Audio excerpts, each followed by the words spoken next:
This is St. Louis on the Air from St. Louis Public Radio. I'm Elaine Cha. What makes something funny depends largely on context, the what and the where, the when and the how. But the who, that is the people, can make a tremendous difference. And in the case of improvisational theater, that who includes folks taking the stage and sitting in the audience. And historically and overwhelmingly, improv has been white. In late 2023, a small group of Black improvisers who met at the Improv Shop in St. Louis came together to form a team for themselves. That team is called Some Black People, and joining us today to share its backstory and how its members regard the success it has seen in a relatively short time, we have three of its members. Jessica Nicole is the founding member of Some Black People. Welcome to St. Louis on the Air. Hi. We also have Charles Harris, who has been in St. Louis for a while and doing improv for quite some time, too. Welcome. That's right. Yeah, thank you. And finally, we have Aaron Moore. Aaron Moore is also, he's someone actually who's native of St. Louis and been doing improv just for a few years here. Correct. Welcome. Correct. Yeah, thank you for having us. So let's go back to the beginning personally. And Jessica, we'll start with you. When was it that you took your first improv class, and what was it like? Sure. It was sometime in 2022. It was nerve-wracking. It was really scary. There's a lot of vulnerability. There's a lot of strangers involved. So at first it was very, very nerve-wracking. But slowly it became something that was really interesting and intriguing and helpful to me personally. What was the thing that made you step into the shop in the first place? There's a painted sign on the outside that says classes. And I was just taking a lot of different classes. I took a philosophy class. I took a pottery class. Silk aerial class. And so when I saw classes, I just looked it up and it intrigued me. So I went after it. Mm-hmm. Did you confer with anyone before you did that? No, of course not. No? I just logged into the website, paid the money, and impulsively took the class. Yeah. Yeah. And Charles, I understand that you, among the three of you, you are sort of the veteran of the group. Yeah. You started back in 2014, 2015? Yeah, somewhere around there. Yeah. I graduated 10 years ago in April this year. So how did you find your way into improv? I was saving up for an iPad and I didn't want it anymore. And so I Googled improv and spent the iPad money on classes. Okay. I was 20, just living on an on-campus apartment at Webster. Yeah. Just looking for something to do. And I should have been working on my film degree, but I decided to do improv instead. Okay. What is it that you noticed, sort of in the context of what we're talking about the whiteness of improv? What did you notice at first, if anything, and did that change over time? Yeah, I mean, the lack of people that looked like me was an immediate observation. And that has since changed quite a bit, I think.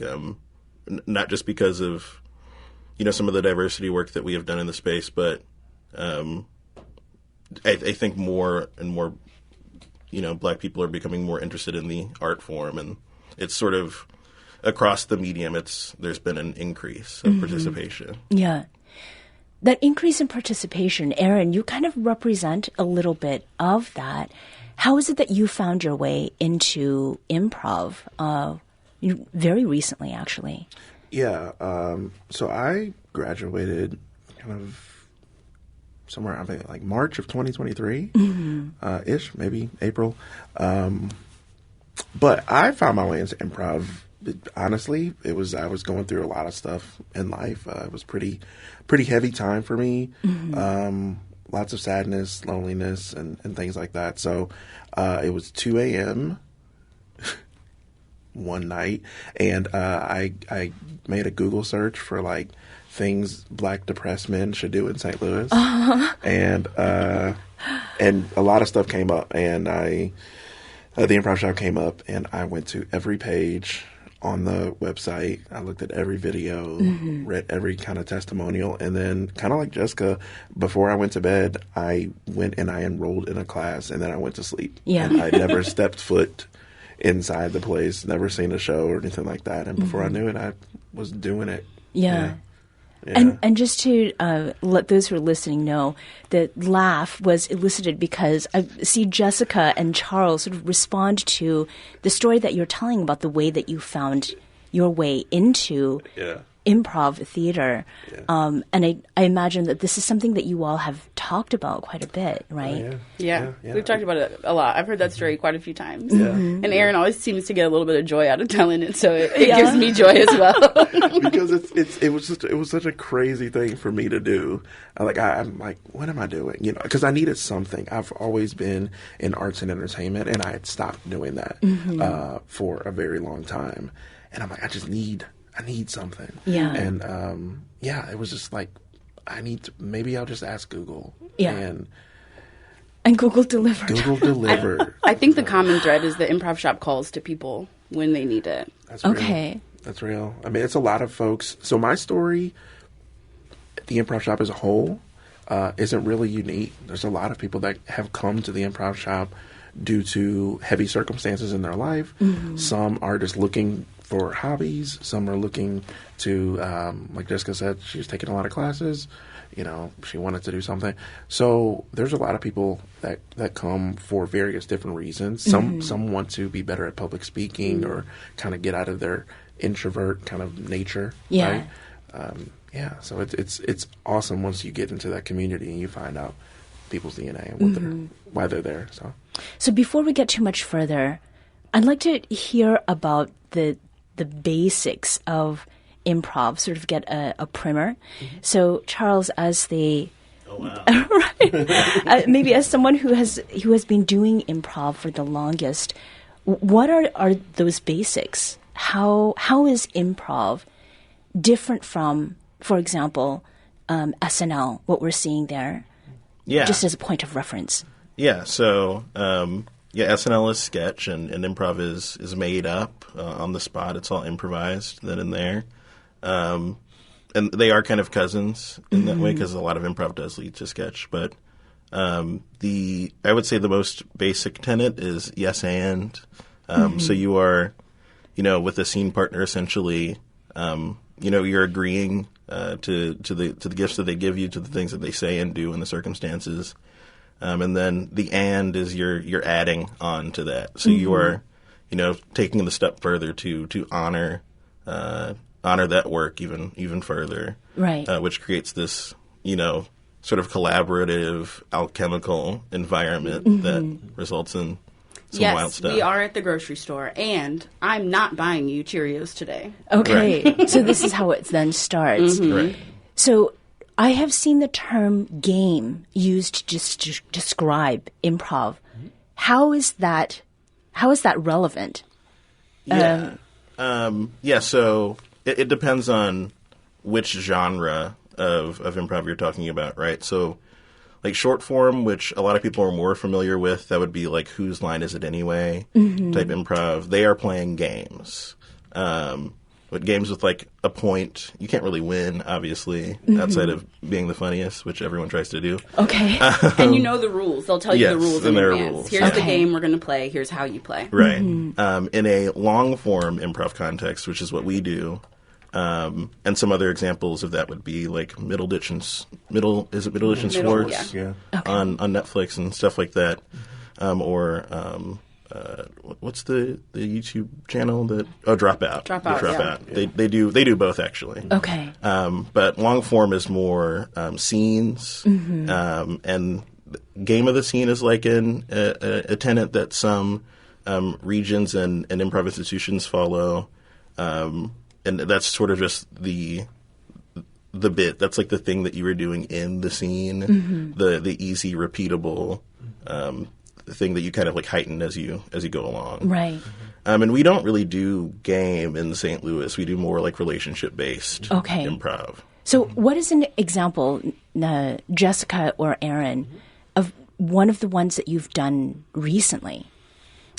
Of how we play? Of how you've played. Sure. So we do a lot of relationship-based, like we said. So we'll identify ourselves as a mother and a son. Yeah. We always know each other. That's what we never do scenes where we don't there's no strangers in the scene. Sure. So what you're looking for is like a slice of these characters' lives. You're dropping in on a dynamic that happens with them pretty frequently. So I might have a son who is always late for school, and I'm angry about this. You always choose an emotion to represent, and he might be sad. So we'll have a game that we play, ultimately, using that emotion in the relationship that people can relate to in the audience.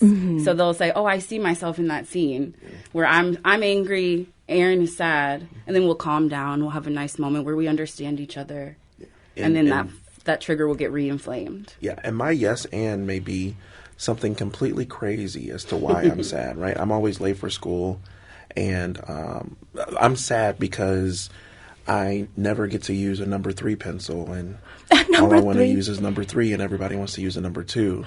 And we will exacerbate that scene, and it will be the most ridiculous thing as to why this is why I'm late, because I agonize over me not being able to use number 3 pencils in school. Which is enraging my character. Yes. Okay, Let's go to school. It doesn't matter the pencil, please. Yeah. And how long does one of these sketches typically last? Or one of these scenes, right? Yeah.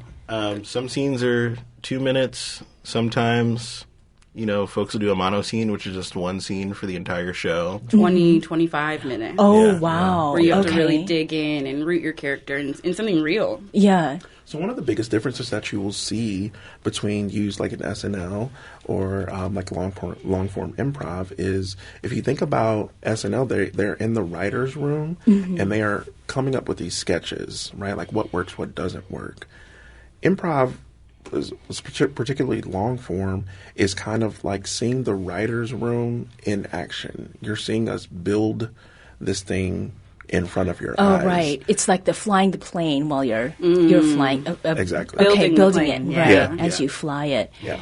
So, especially if you are doing something that is relational, how is it that having a team of all Black improvisers, how does that play into making what you do both more enjoyable to you all and more fun for the audience to watch, Charles? Specificity is like a cheat code in improv. If you describe something with vivid specifics, people will laugh no matter what. Pretty much, I found, and so with a group like Some Black People, we bring cultural specificity, which is huge to me. There's a scene that we did, like a group scene, that we still get compliments on. Someone was talking about it on Saturday. We did a scene where we were like leaving the pageant, or we were arriving to the pageant to see like Kevin Hart, and we did it. The scene was that I did not like Kevin Hart that much. So they just did Kevin Hart bits. They quoted Kevin Hart bits at me for like 2 minutes. Oh my and I gosh. actually didn't know any of them. I didn't know if they were real or not. But we still get like compliments on that scene, and it's because of that cultural specificity. Yeah. And was that something that you felt was missing as you were getting deeper into improv, Jessica? Yes, big time. When I joined the training school, I would start going to shows. And I saw lots of different shows. Improv teams are usually formed around some commonality. So I saw an all-gay team. I saw all-women teams. And I just kept coming. I'm like, they've got to be here somewhere. They've got to be. And then finally, when I realized they weren't, I was like, well, here I am. Let's do it. Yeah, they're peppered on other themes like college brochures. So I would see Aaron play or Charles play, Kendall, Donovan, and I would be like, we've got to come together. And it was the precedent that was set by the all-female teams and the gay teams. Like, this is okay. This is perfectly normal. We deserve to be together and play together and share this common experience together. Aaron? Yeah, no, I think just to echo everything Jessica said, I think it is one of those things where we all knew of each other, but taking Jessica to be like, well, why don't we just do this together? And then it makes, and you will hear this in pretty much any all-Black improv team around the country, that there is a freedom and there's just kind of like this weight of like, man, I can say anything that I want to say and not have to worry if my scene partner will get that. Kind of like Charles, will they get this reference? Yeah. Will they understand this? What I'm alluding to here? When you're amongst people that have some of the same lived experiences as you, also very different. There's like, man, I can hit the stage with so much ease. Right. So there's a kind of freedom that comes with that too. How many other all-Black improv teams are there around the country? It's hard to say around the country. There's some pretty big name ones, the Big Team, Three-Peat, Lemon Pepper Wet, but they're normally on the coast. Yeah. They're not really throughout the Midwest. Yeah, in Chicago, I guess, Yeah. which is like The birth of yeah, improv, sort of there. right, absolutely. It's becoming more popular. It is becoming more popular. It is because I think once Black people started realizing what improv was and we saw it, we watched it. At least for me, I was like, I could do that. yeah, and like that all the I time? do this stuff with my cousins, Yes, like exactly. FM reunions. My sister and I like, are constantly improvising we together. just cut up all the time. And Yeah. I'm like, there's just structure around. Like, I want you to cut up, and you can act crazy, but I'm going to show you how to structure it. It's like like an artist having raw talent or an athlete that is just like rawly gifted, Yeah. and then a coach comes in and says, "What if I can take everything that you do naturally and just put some structure around it, teach you some fundamentals?" You know. So what did Black people who thought they knew improv, what did they think it was, or what do they think it is, Jessica? What's the question? I'm sorry. So, Aaron, you talked about how Black people were thinking, I think that improv is this, and this. Oh, sure. Yeah. What are sort of the conceptions around what improv is? Charles, you're nodding. Well, at least my parents and my family, before seeing it, it was like, yeah, what skit are you doing? Can you do the skit right now? My uncle's like, cutting up, and he's like, put that in one of your skits. Yeah, right. I had a friend come see the whole show, and then afterwards she's like, how long did it take you to write that? Oh, Like, we boy. didn't write a single drop of that. Okay. Which, this is a commonality, like, among, like, everyone, I would Yeah. say, Yeah. who doesn't have all the info. But I think that a lot of things that are, like, relevant within the Black community, like Wild and Out, for example, the like Nick Cannon show, which is short form improv. It's not framed that way. Yeah.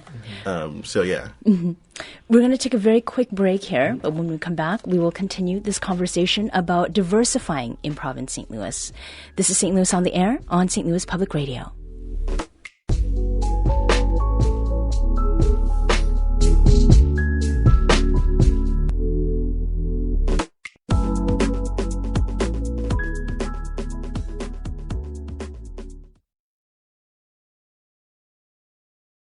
Welcome back.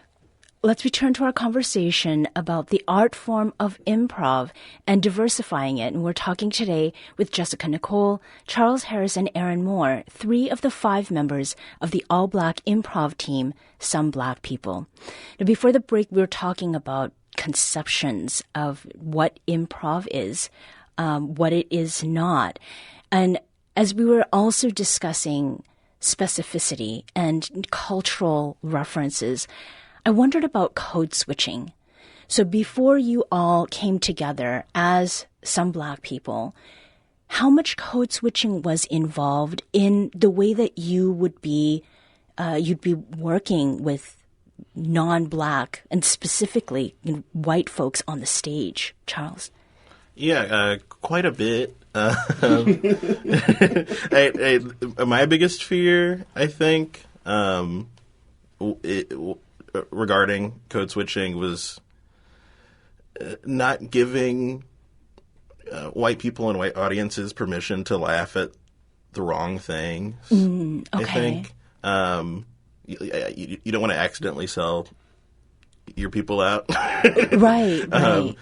So, yeah, that was kind of the main thing for me. Is there something that you remember maybe that, that reflects that? Or any of you, Aaron or Jessica? The things that I remember are when I'm playing with white people on improv teams, and sometimes there's something is named accidentally. Like I remember one time we were doing a scene about wizards, and someone accidentally named someone the Grand Wizard.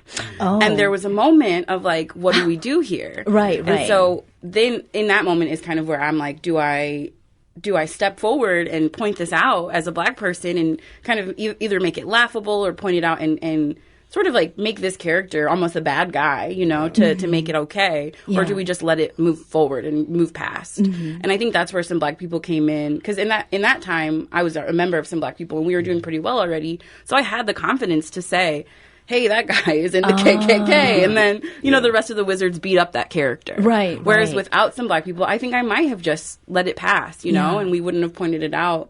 Yeah. And called it out, essentially. So it's just a different level of comfort, even just knowing I have these guys. Right. Not even being on the stage with them, but just knowing they're around to bounce things off of and have my back and stuff like that. And Erin, did you have a recollection or a memory of a time something similar happened with you?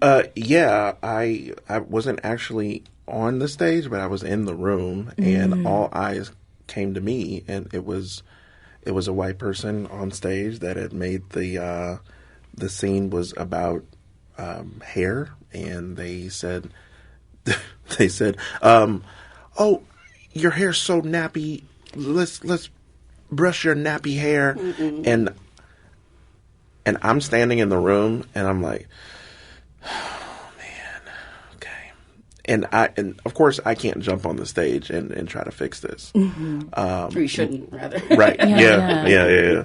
Luckily, and this is something I do want to point out, in the St. Louis improv community, specifically at the Improv Shop, we do have a lot of white people that are very, very sensitive to what lines they don't cross, what things are said and what things aren't said. Mm-hmm. And so I remember one of my friends who was in the scene or on the sideline jump out and say like, no, I think it's, which is, you don't say no in improv. Mm-hmm. Oh, right. But in until that moment, you do. Yeah, yes. In that moment, she was like, oh yeah, very disheveled.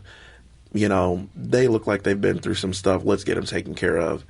And the person didn't immediately get that. And so they said it again. Okay. And they're like, we're just not going to use that word. Yeah. And so one of the things that we do in improv is we call out the crazy thing. Mm-hmm. So like Jessica said, we call out the Grand Wizard being a KKK thing. Right. We call out, hey, nappy is not, that was really crazy to say. Like, we don't use that. Mm-hmm. So because we want to expose it and let the audience know, as well as the rest of the people on the stage know, like, we don't agree with this thing that was said, or we understand that this thing was out of pocket. Mm-hmm. And that's how we take care of each other as well.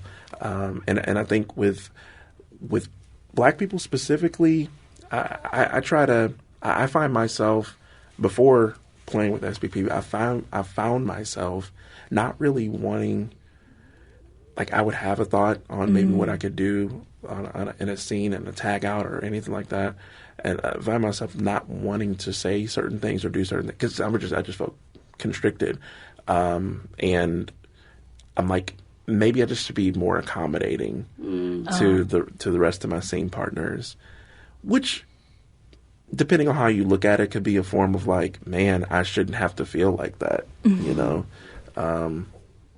So yeah, I mean, that it's rough, but I think that's also one of the good things about SPP is that the more that we play and the more people that know that we're in the space, they're seeing that, hey, there's representation here, and this is also something that we need to be very conscious of. Yeah. Well, you all have not been together for very long. I think late 2023 is the date that I have seen, and you have seen quite a bit of success in a short period of time. Charles, how has that felt for you to go from being part of this small team and then being invited back to places, even in other states, to perform, and then to be part of this 2024 cage match tournament that's coming up? Yeah, it feels more real, I guess, than a lot of the improv work I have done. Just because the content is so like ephemeral, like you do it and it's gone, and so now we have like it feels more tangible. I would say, being requested to come back and perform in a different city is crazy to me. Like a radio show is also ephemeral in its way. Right. Well, I'd like to wish you all good luck as you get ready for the cage match tournament. Your first match was moved from the 24th to 31st, and we'll look forward to hearing about how that all goes. Charles Harris, Aaron Moore, and Jessica Nicole are members of Some Black People, an all-black improv team. Let us know how things are going. Thank you so much. Thanks for having us.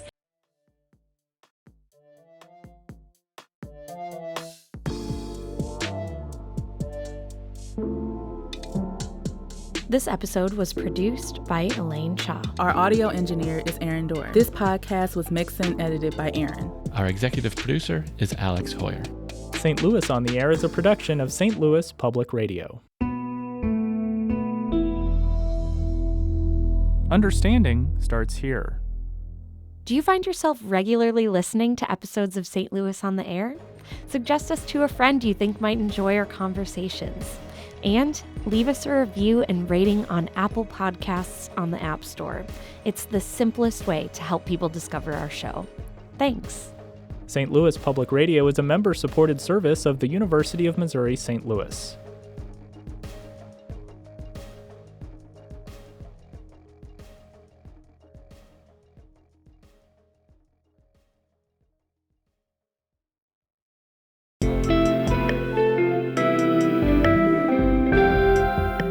The Gateway brings you the day's news each weekday from around the St. Louis region and the state capitals in Jefferson City. Our schools are accredited.